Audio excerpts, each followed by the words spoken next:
Okay, guys, welcome to my channel.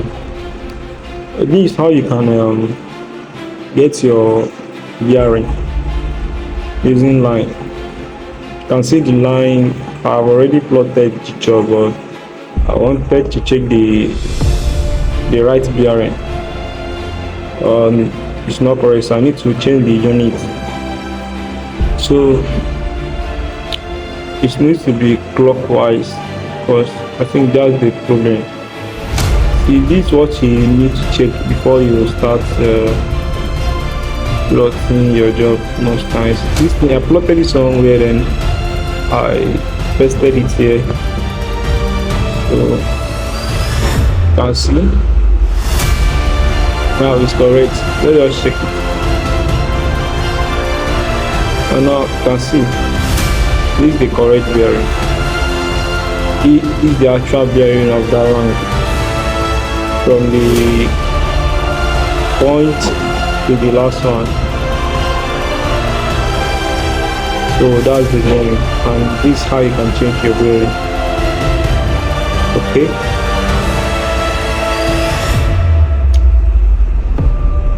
you can see the bearing here.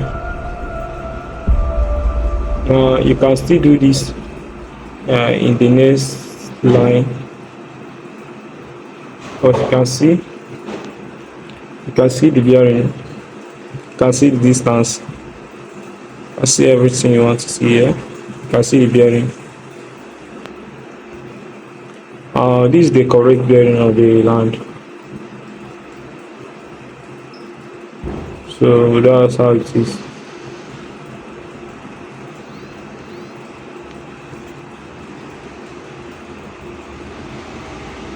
Okay, now I wanted to paste all of them. You can see I'm doing it. Please know that if you use pole line to plot a job and the job grows, you cannot use the pole line to determine the. You cannot use the pole line. The pole line cannot give you the access to show you the bearing from point to point. So you still need to use your line to run it back, so you can obtain the bearing, because you can see it is break by break.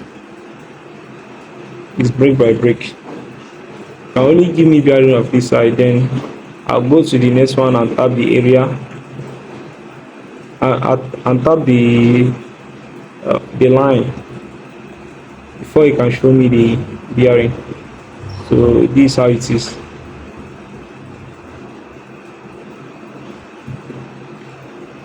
Copy and paste it here.